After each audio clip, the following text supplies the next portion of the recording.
अब भारत के नए शासक तैयार हो चुके हैं। धर्म स्थापना के लिए नई पीढ़ी सज्ज हो चुकी है।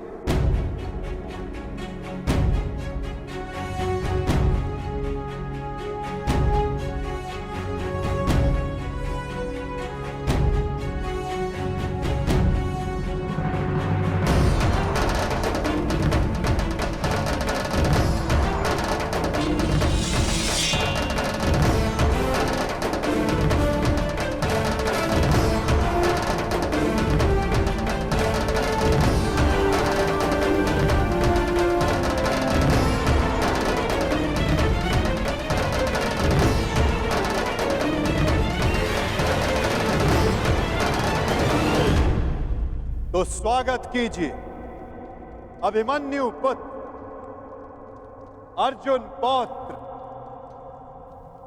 युवराज परीक्षित का।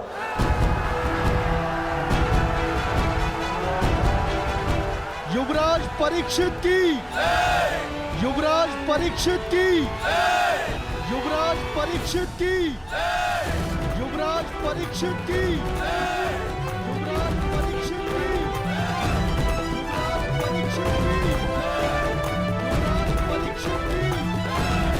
युवराज परीक्षित की।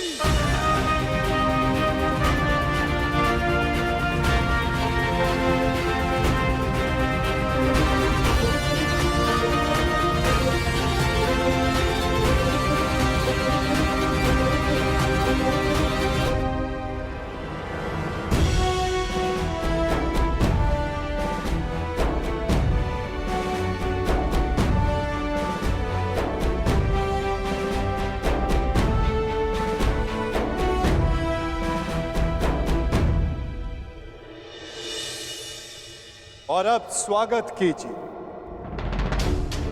राधे कर्ण पुत्र युवराज वृषकेतु का। युवराज वृषकेतु की, युवराज वृषकेतु की, युवराज वृषकेतु की, युवराज वृषकेतु की, युवराज वृषकेतु की, युवराज वृषकेतु की, युवराज वृषकेतु की।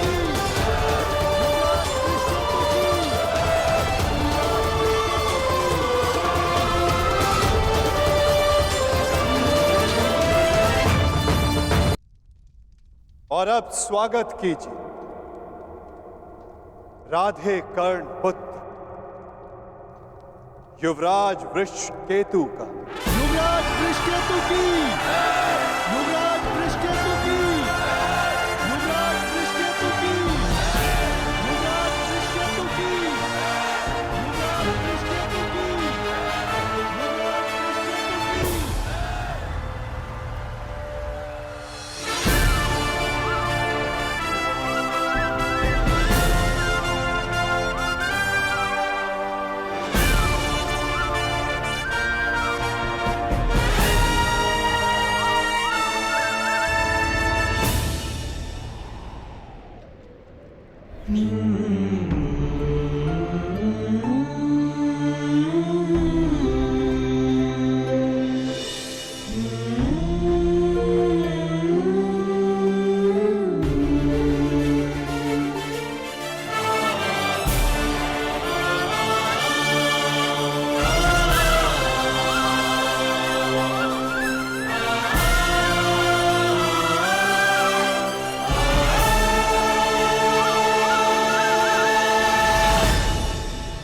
इन्होंने अपना कर्तव्य पूर्ण किया धर्मराज। अब आप अपना कर्तव्य पूर्ण करें। एक सम्राट का कर्तव्य होता है कि वो अपने उत्तराधिकारी को निष्पक्ष होकर चुने। केवल बल ही नहीं, बुद्धि प्रवीण हो, न्याय उचित, धर्म उचित हो। और मेरा धर्म ये कहता है न्याय और धर्म अनुसार हस्तिनापुर नरेश मेरे ज्येष्ठ भ्राता कर्ण के पुत्र वृषकेतु हो। युवराज वृषकेतु की, युवराज वृषकेतु की, युवराज वृषकेतु की, दशकं धर्मलक्षणं दशकं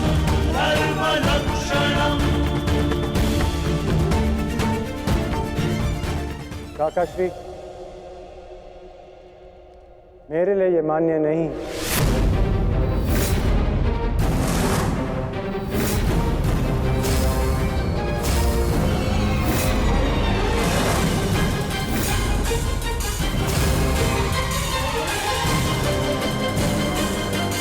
पुत्र, सम्राट, आपका न्याय उचित है, परंतु परीक्षित मुझसे ज्येष्ठ हैं, इसलिए न्याय अनुसार और धर्म अनुसार हस्तिनापुर के सम्राट केवल और केवल परीक्षित ही होने चाहिए।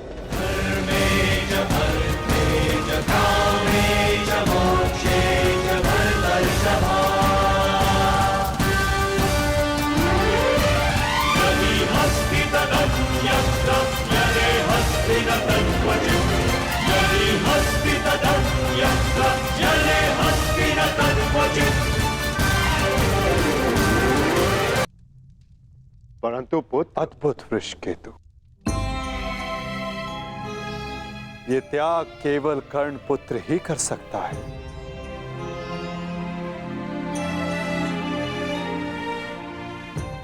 इस सभा ने छल देखा, बल देखा, नारी का दंभ भी देखा, और आज बंधु प्रेम और त्याग देख रहा है।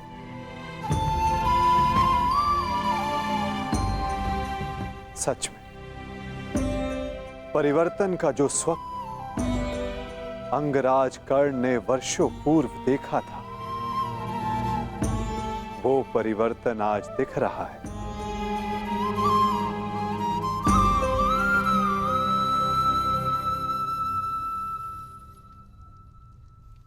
धर्मराज युधिष्ठिर को न्याय उचित घोषणा ही करनी चाहिए।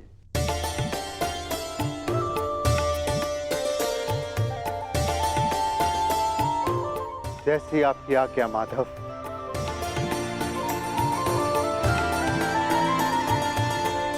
युवराज परीक्षित को हस्तिनापुर का सम्राट घोषित किया जाता है।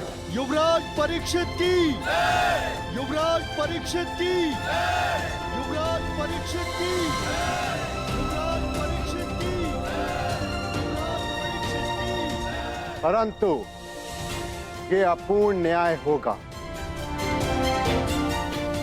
न्याय उचित यही होगा कि अंग पर ज्येष्ठ कर्ण के पश्चात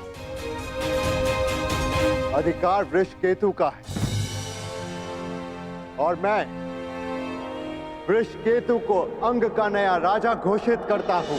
महाराज वृषकेतु की, महाराज वृषकेतु की, महाराज वृषकेतु की। और अंग के साथ साथ इंद्रप्रस्थ भी वृषकेतु के नियंत्रण में होगा। अंगराज वृषकेतु की, अंगराज वृषकेतु की, अंगराज वृषकेतु की।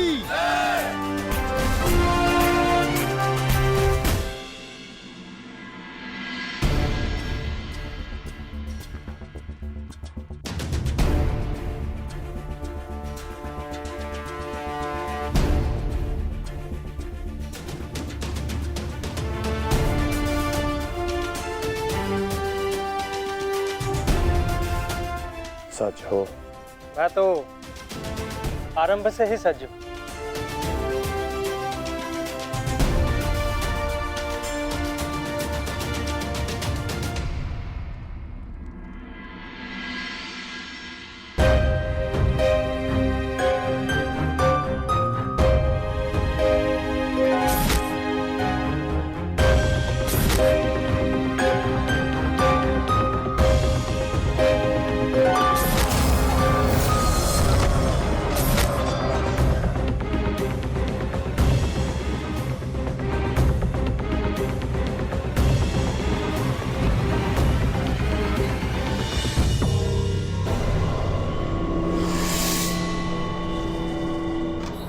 माधव, मुझे जाना होगा पार्थ।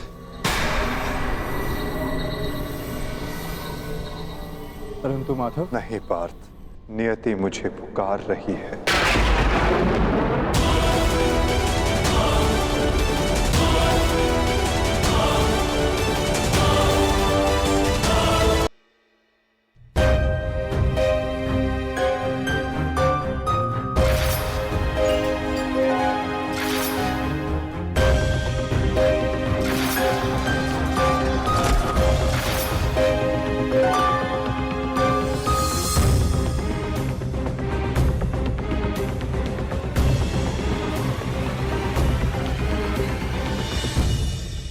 माधव, मुझे जाना होगा पार्थ।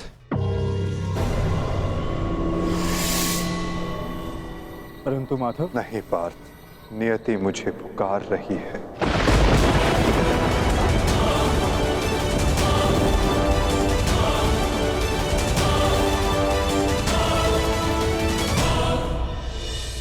माधव,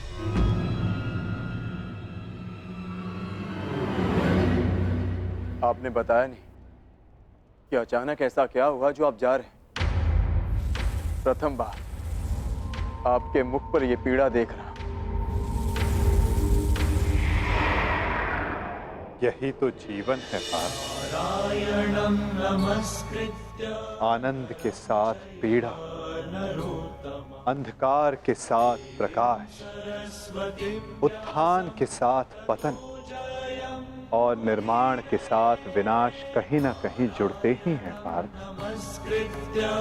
आज हस्तिनापुर में नया आरंभ हुआ है, परंतु मुझे जाना होगा पार्थ, ताकि मैं एक अंत को, एक विनाश को रोकने का प्रयास कर सकूं। तो फिर मुझे भी अपने साथ ले चलिए माधव। महाभारत में आपने मेरा मार्गदर्शन किया था और अब आपके मार्ग पर चलना मेरा अधिकार है।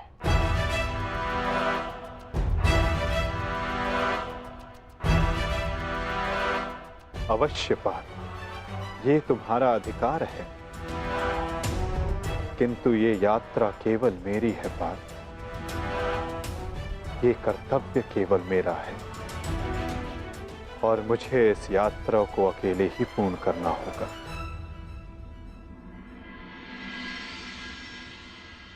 अब मुझे जाना होगा पार्थ। स्वास्थ्य।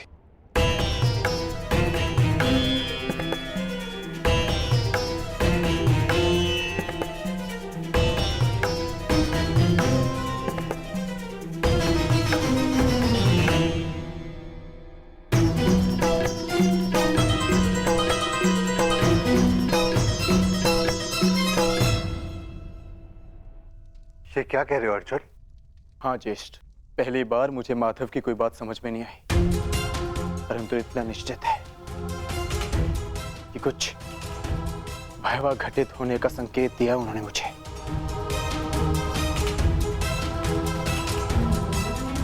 मैं आपकी आज्ञा लेने आया हूं ज्येष्ठ। मुझे द्वारका जाना होगा।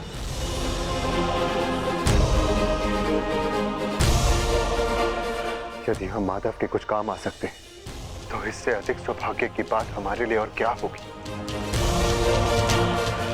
शीघ्र द्वारका पहुंचो।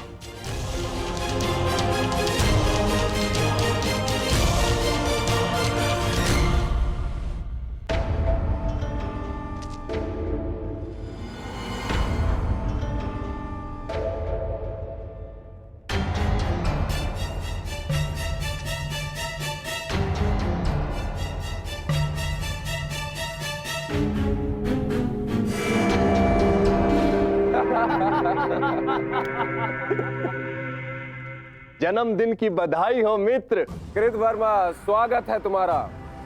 तुम्हारी ही प्रतीक्षा हो रही थी। वाह, क्या अद्भुत प्रबंध है। इतना सुंदर भोज मैंने कभी नहीं देखा। वाह। काहे का भोज मित्र? ऐसा प्रतीत होता है अद्भुत भोज किए हुए जैसे एक युग बीत चुका है। ताऊ श्री ने संपूर्ण द्वारिका में मदिरा पान और उसके विक्रय पर प्रतिबंध लगा रखा है। अगर मदिरा मिल जाती तो आनंद आ जाता। परंतु मित्र, उसके पीछे बलभद्र का कारण उचित था। ऋषि के श्राप का प्रभाव तो तुम देख ही चुके हो। उसने जो कहा वैसा ही हुआ। तुम्हारे गर्भ से मूसल का जन्म हुआ और श्राप था कि उस मूसल से यादवों का अंत होगा।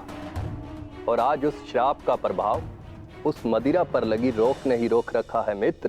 कृतवर्मा, प्रतीत होता है कि तुम मेरे पूजनीय पिताश्री के साथ रह रहकर प्रवचन देना सीख गए। वो मूसल नष्ट हो चुका है।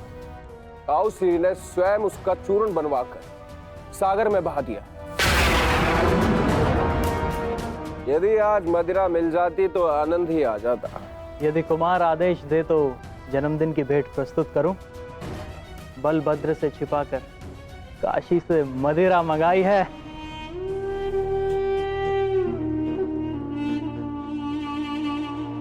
देखा कृतवर्मा, इसको कहते हैं जन्मदिन का उपहार। ये है मेरा सच्चा मित्र। आज मनेगा आनंद उत्सव।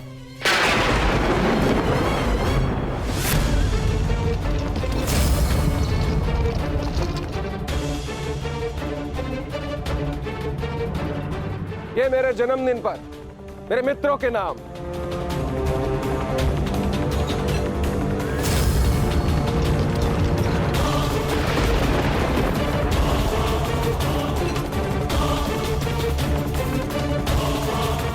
रुक जाइए आर्य।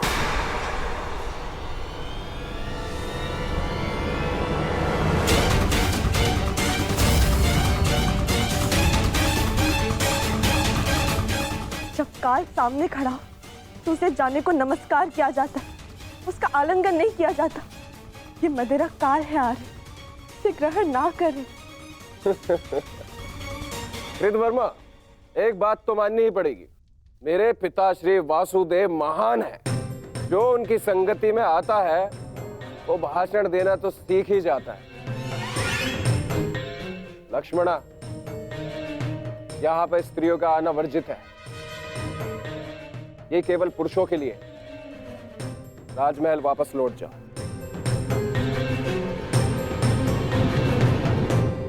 इन पुरुषों में मेरे अर्धांग भी है आर्य, जो स्वयं ही काल के गाल में जाने के लिए प्रस्तुत हो रहे, परंतु मैं ऐसा नहीं होने दे सकती।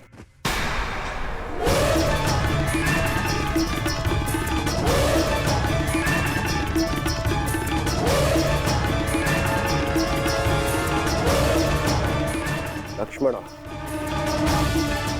तुम हस्तिनापुर से हो और इस बात की साक्षी हो कि जब स्त्री पुरुष के मत के सामने क्रोध बनकर खड़ी हो जाती है तो उसके परिणाम अच्छे नहीं होते। जाओ यहां से, राजमहल वापस लौट जाओ।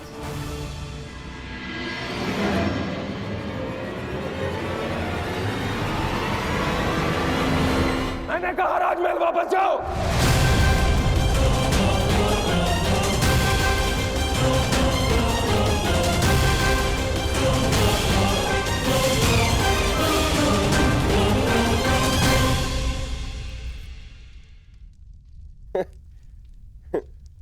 शुभ कार्य में विघ्न आते ही है मित्रों।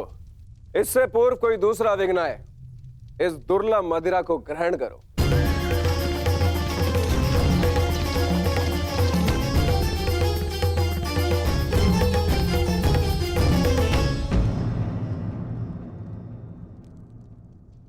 लक्ष्मणा, तुम अपने अश्रु मुझसे नहीं छुपा सकती हो। क्या हुआ पुत्री? क्या सामने तुमसे कुछ कहा? यदि वो कुछ कह देती तो मैं सह लेती ज्येष्ठ पिताजी। तो वो जो करने जा रहे, वर्षों पूर्व साधु ने जो श्राप दिया था पूर्ण होने जा रहा है पिताजी। यादवों का विनाश रोकिए।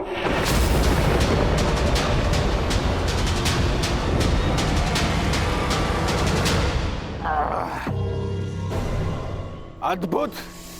आज मदिरा मिली पीने को, वो भी मन भर के। वाह!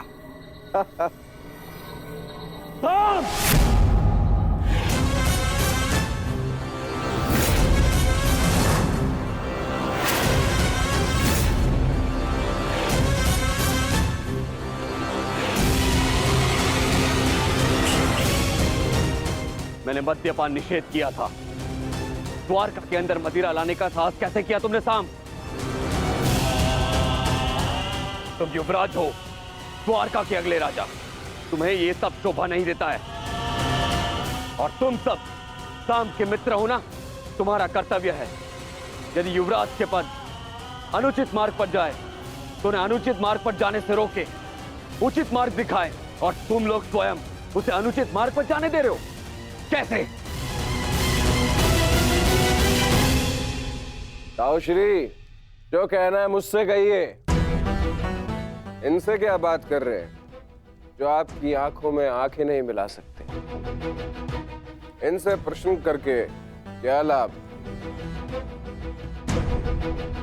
लज्जा नहीं आती तुम्हें साम? बड़ों की आज्ञा तुमने सदाई टाली है, अब राज आज्ञा का भी उल्लंघन करने लगे। क्या ताऊश्री, हर बात पे रोक टोक। क्या किया आपने अपने समस्त जीवन में? हाँ? दूध पिया और माखन खाया। ताऊश्री, अरे ताऊश्री, मदिरा तो चख के देखिए, जीवन का वास्तविक आनंद तो इसमें है। आप मदिरा पिएंगे तो आपको भान हो जाएगा कि अपने अनुज के दाव बनने के अतिरिक्त भी इस जीवन में और बहुत कुछ है। बड़े होकर जन्म लिया आपने, मदिरा पीजिए, अपने बड़े होने के पद का और उसकी शक्ति का भी भान हो जाएगा आपको। लीजिए। साम,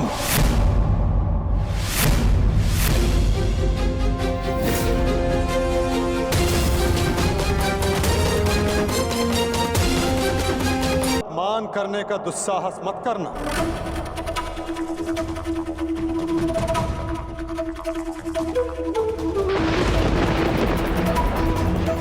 परिहास और उपहास में अंतर होता है साम। परिहास संग में उपस्थित सबको आनंद देता है और उपहास किसी एक को पीड़ा देता है। और तुम्हारा उपहास इस समय जिनको पीड़ा दे रहा है वो मेरे ज्येष्ठ भ्राता हैं, मेरे दाऊ हैं साम।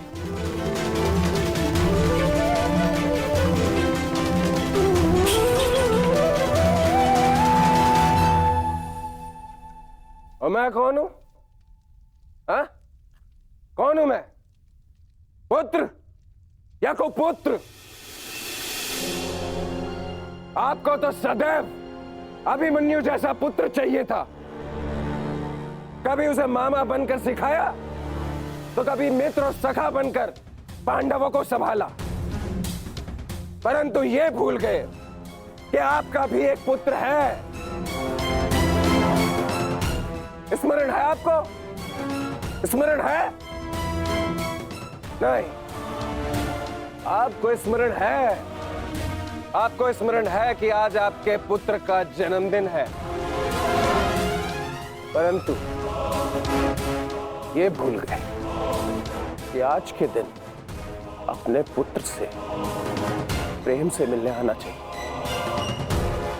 ना कि इस प्रकार कटु मुख बनाकर।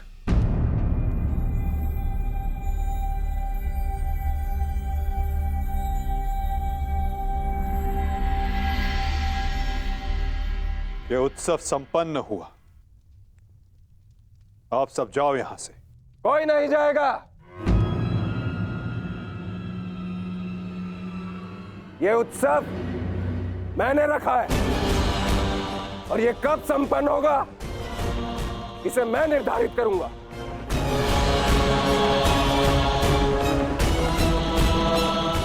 तुम इस समय मदिरा के मध में हो साम।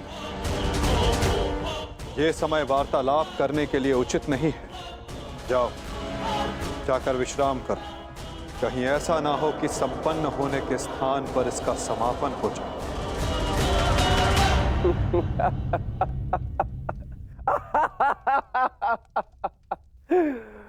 मत में तो अंधे आप भी है वासुदेव। महाभारत की विजय का मत अभी आपके सर से उतरा नहीं है वासुदेव।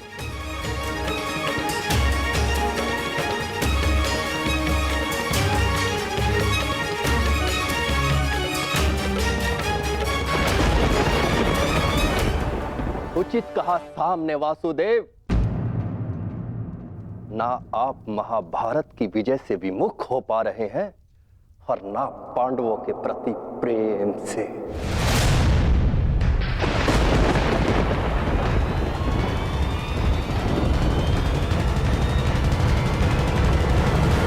प्रेम था आपको कि अपने ही यादव कुल का ध्वंस कर बैठे।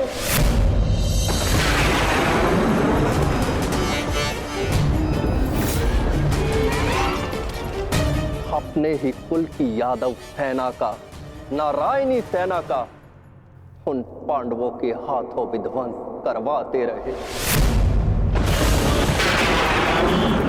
और उस अर्जुन को गीता का ज्ञान दिया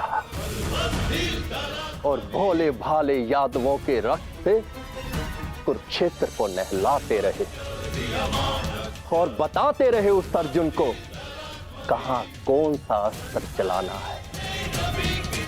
क्यों वासुदेव, क्यों?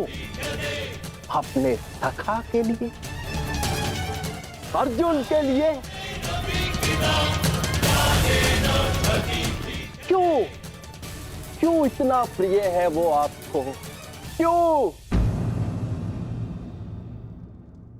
कभी कभी मुझे लगता है कि ये सखा और ये सखी, ये सब नाटक है।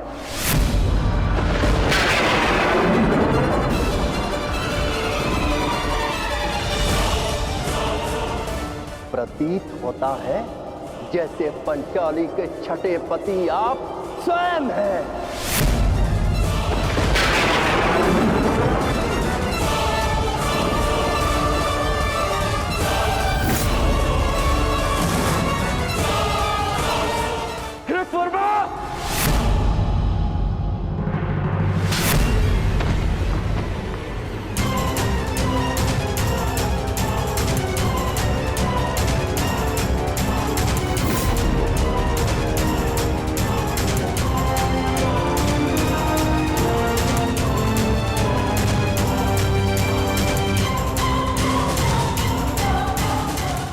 ध्यान रहे, महाभारत इसलिए हुई थी कि एक निर्दोष स्त्री पर लांछन लगाया गया था। यदि कान्हा के चरित्र के विषय में किसी ने भी अपशब्द कहा तो इसी क्षण और एक महाभारत का आह्वान कर बैठूंगा मैं।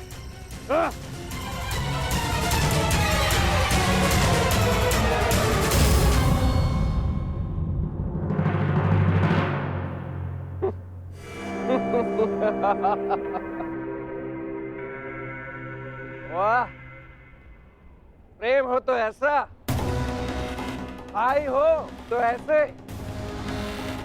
एक को कुछ कहो तो दूसरे का हाथ उठता है।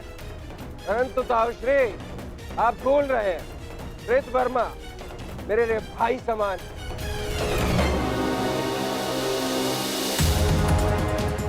एक तो आप मेरे जन्मदिन पर बिना आमंत्रण के यहां पहुंचे और दूसरा मेरे मित्र पर आपने हाथ उठाया। इस दुस्साहस का दंड आपको अवश्य मिलेगा। सावधान साम।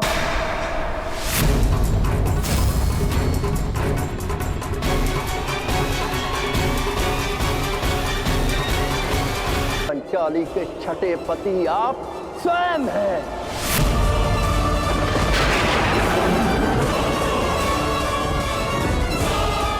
कृतवर्मा!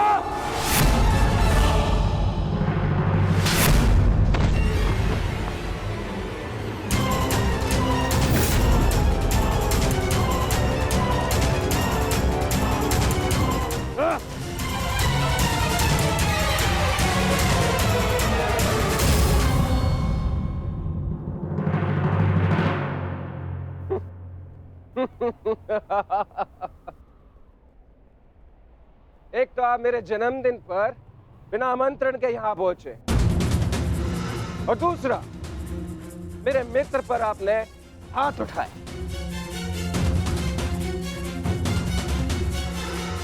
इस दुस्साहस का दंड आपको अवश्य मिलेगा। सावधान साम।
जाओ, आज से ठीक 1 सप्ताह के पश्चात तुम्हारे पेट से मूसल ही उत्पन्न होगा, जो तुम्हारे वंश के विनाश का कारण बनेगा।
तुम्हें श्राप देती हूँ कि जिस प्रकार तुमने मेरे कुल का अंत किया है, उसी प्रकार तुम्हारे कुल का अंत भी होगा।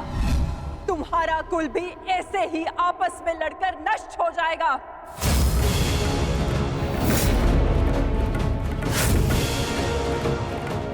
मैंने कहा था गांधार नंदिनी से कि श्राप नहीं, पाप मनुष्यों के नाश का कारण बनता है।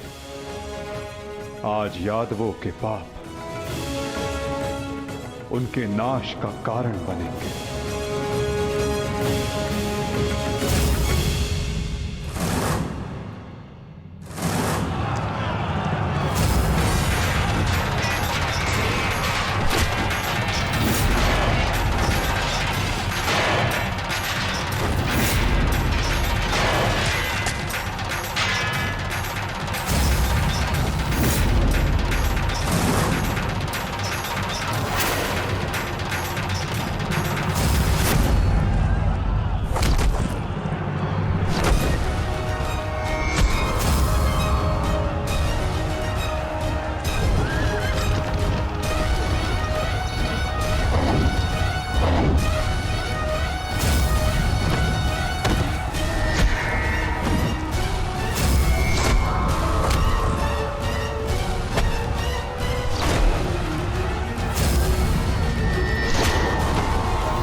ये हमसे क्या हो गया कान्हा? हमने अपने ही कुल का नाश कर दिया। नहीं दाऊ, मनुष्य का विनाश उसके पाप कर्मों से होता है। यही नियति है। और यादवों ने अपनी नियति स्वयं चुनी। जब जब मनुष्य अपने भीतर मद, दांभ और क्रोध को जगाएगा, तब तब वो ऐसे ही भूमि पर सो जाएगा।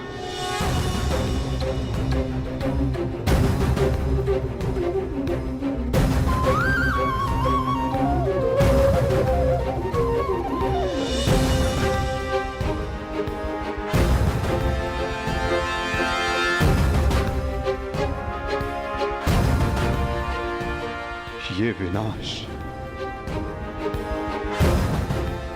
संसार के लिए एक उदाहरण होगा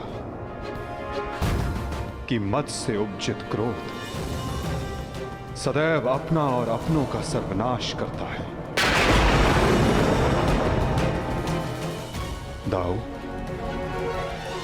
माता गांधारी का श्राप और यादवों के पाप ने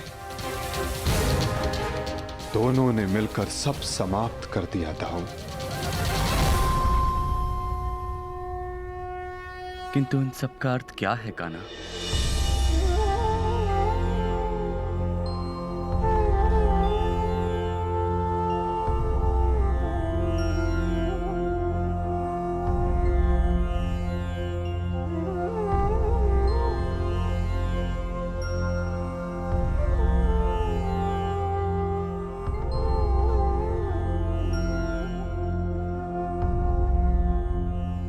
इसका अर्थ यह है दाऊ कि हमारा कार्य पूर्ण हुआ, कि हमारे जाने का समय हो गया है। हमारे जीवन का लक्ष्य अब पूर्ण हो गया है।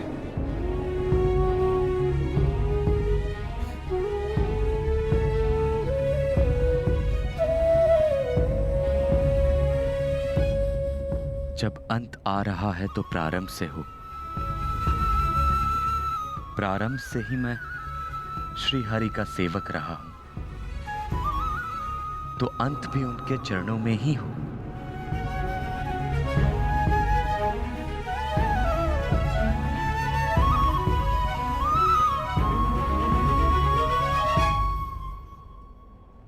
नमो भगवते वासुदेवाय।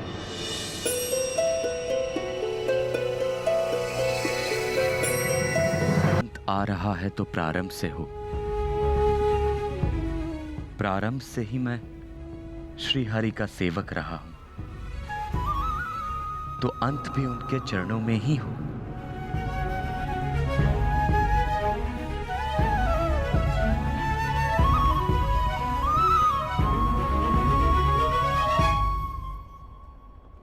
नमो भगवते वासुदेवाय।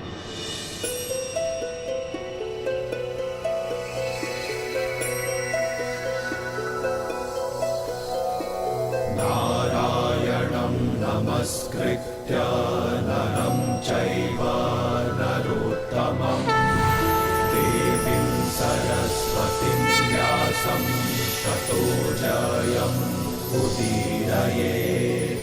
नारायणं नमस्कृत्य नरं चैव नरोत्तमं देवीं सरस्वतीं व्यासं ततो जयम् नमस्कृत्य नरं चैव नरोत्तमं देवीं सरस्वतीं व्यासं ततो जयम्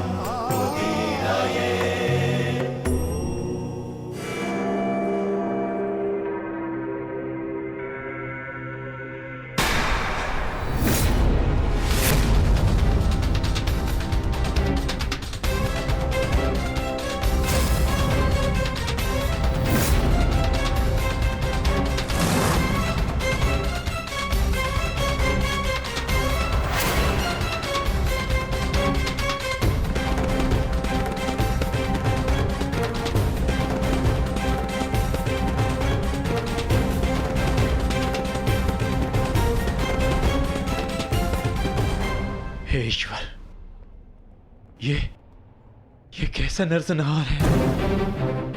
कहीं माधव इसी अंत की बात तो नहीं कर रहे थे? परंतु माधव है कहां? माधव कहां हैं आप?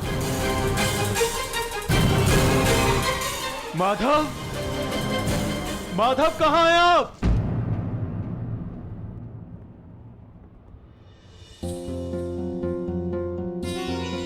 ये तो माधव के चरण चिन्ह है।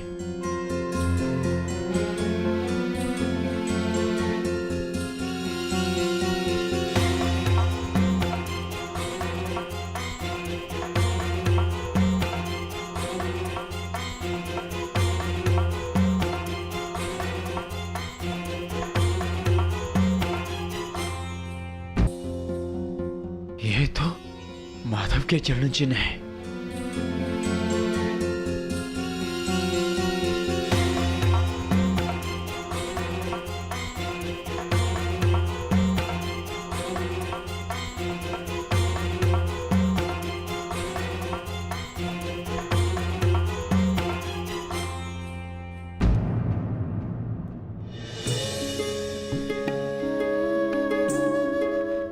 माधव,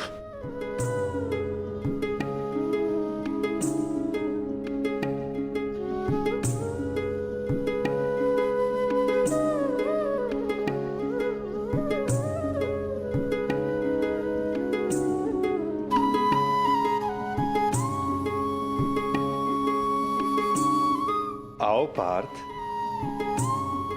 तुम्हारी ही प्रतीक्षा थी।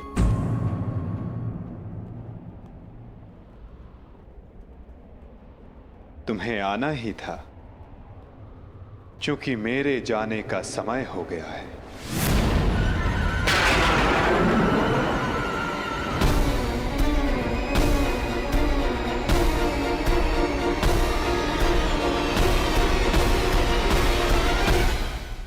ये सब क्या हो गया माधव?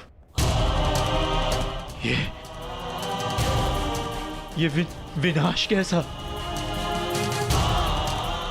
हर प्राणी के जीवन का एक कारण होता है, एक लक्ष्य होता है पार्थ, और उस लक्ष्य के पूर्ण हो जाने के पश्चात उसका सृष्टि में रहना संतुलन बिगाड़ता है। कुरुक्षेत्र के युद्ध में जो शक्ति शेष रह गई थी, वो संतुलन बिगाड़ रही थी पार्थ। जब शक्ति के साथ उत्तरदायित्व का भान ना हो तो मनुष्य पापी बन जाता है, और यादवों के अंत के साथ उस पाप का भी अंत हुआ पार्थ। सदैव स्मरण रखना पार्थ, बिना उत्तरदायित्व के भान की शक्ति सदैव विनाश लाती है।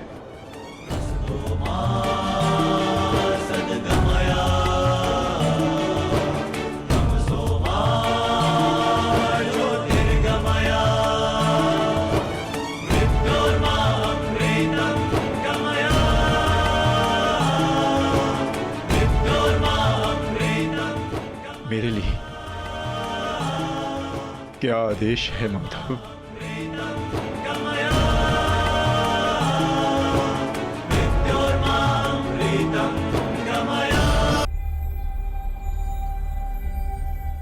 काल की भूख मिट चुकी है पार्थ, परंतु सागर अब भी प्यासा है।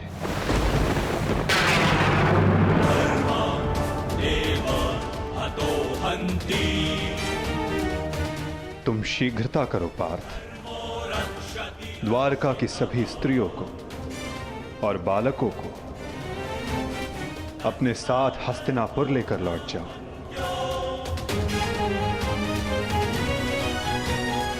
ताकि वो हस्तिनापुर के परिवर्तन का भाग बनकर धर्म के मार्ग पर चल सके, नवीन युग का आलिंगन कर सके। परंतु माधव, आज मैं तुम्हारा सारथी नहीं हूं पार्थ। आज मैं तुम्हारे किसी भी प्रश्न का उत्तर नहीं दे सकता। आज मैं तुम्हारा सखा हूं, एक ज्येष्ठ भ्राता के समान हूं पार्थ। और जैसा मैंने कहा है वैसा करो पार्थ।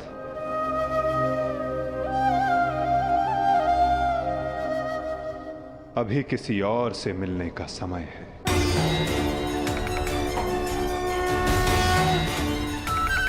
जैसी आपकी आज्ञा। गोविंदा हरे मुरारी हे नाथ नारायण वासुदेवा।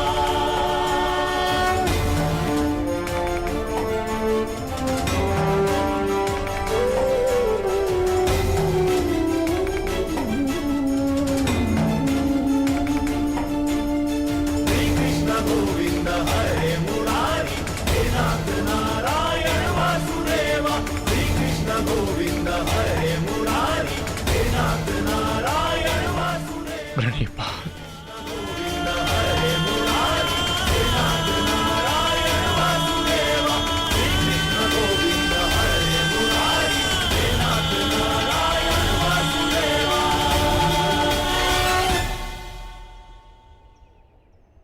कौरव वंश के वट वृक्ष महामहिम भीष्म, जिन्हें इच्छा मृत्यु का वरदान था, क्या वासुदेव ने उन्हें अपने छल से धराशाही नहीं करवाया है? यही तुम्हारा अंतिम अवसर है पार्थ। पितामह को इस पीड़ा से मुक्त करो पार्थ।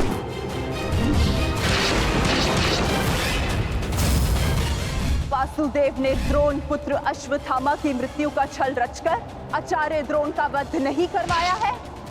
क्या मेरे पुत्र दुर्योधन की रक्षा कर रहे उसके मित्र कर्ण को छल से नहीं मरवाया है वासुदेव ने? अंगराज को युद्ध का आवाहन दो पार्थ। यदि अंगराज के हाथों में विजय धनुष आ गया तो तुम कुछ नहीं कर पाओगे पार्थ। बाण संधान करो पार्थ। पुत्र दुर्योधन पर युद्ध के नियमों के विरुद्ध जाकर प्रहार किया गया, क्या वो वासुदेव का छल नहीं था?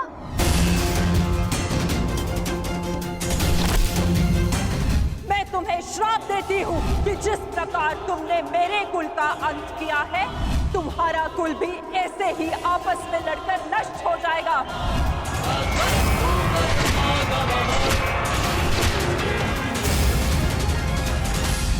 एक बहुत ही बुद्धिमान ज्ञानी पुरुष ने मुझसे कहा था कि मनुष्य अपने प्रत्येक चयन का परिणाम स्वयं भुगतता है।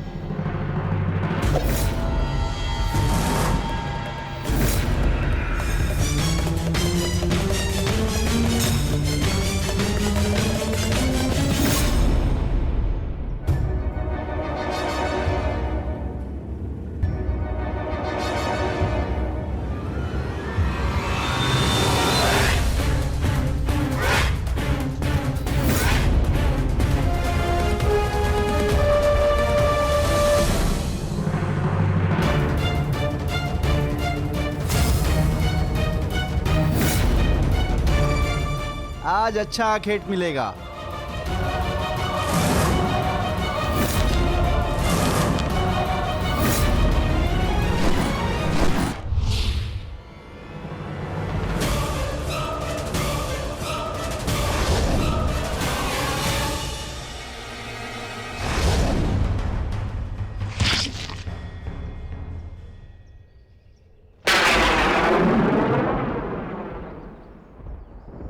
आपका ये बाण मेरा चरण भेद नहीं पाया, परंतु अब से मेरे शरीर का ये भाग सबसे दुर्बल होगा और अब कोई भी बाण मेरे इस स्मरण स्थल को भेद पाएगा और यही मेरे इस देह को त्यागने का कारण बनेगा।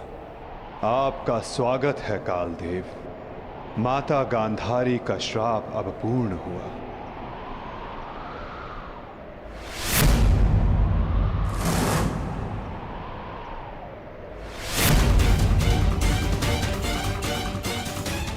श्री कृष्ण, ये कैसा अनर्थ हो गया मुझसे? प्रभु, प्रभु मुझे माफ कर दो प्रभु, मुझसे बहुत बड़ी भूल हो गई। मुझे लगा कि यहाँ कोई हिरण है, परंतु तुम विलाप ना करो व्याध, तुमने कुछ भी अनुचित नहीं किया। जो कुछ भी होता है सब में मैं स्वयं सम्मिलित होता हूं। कर्म के चक्र को कोई नहीं टाल सकता। त्रेता युग में मैंने जब श्री राम का अवतार लिया था, तब उस युग में तुम वीर वानर वाली के नाम से प्रसिद्ध थे, और उस युग में मैंने बाण चलाकर तुम्हारा वध किया था, और उस कारण हेतु आज तुम्हारा बाण मुझे आकर लगा है। मेरे जीवन का उद्देश्य धर्म स्थापना था, और अब जब धर्म की नींव रखी जा चुकी है, तो मेरी उपस्थिति इस धरती का संतुलन बिगाड़ देगी।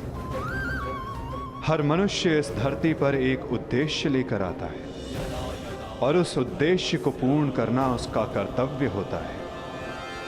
मैंने अपने जीवन का उद्देश्य पूर्ण किया, और आज तुमने अपना कर्तव्य पूर्ण किया व्याध।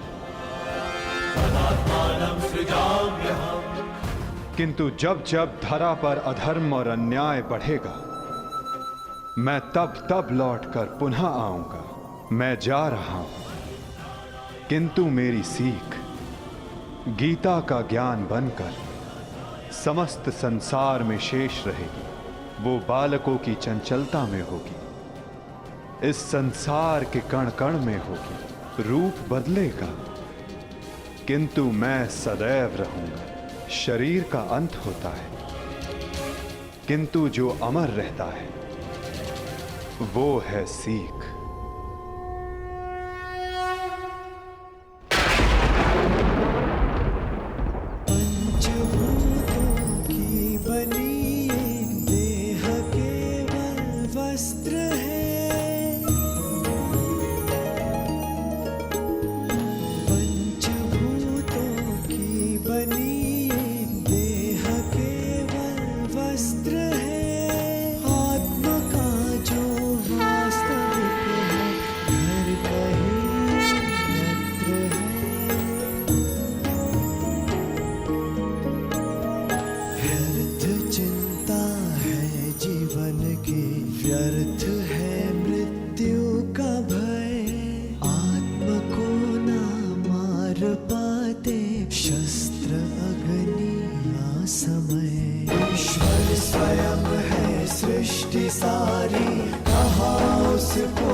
देवीं सरस्वतीं व्यासं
हम पिताश्री वासुदेव को छोड़कर नहीं जा सकते।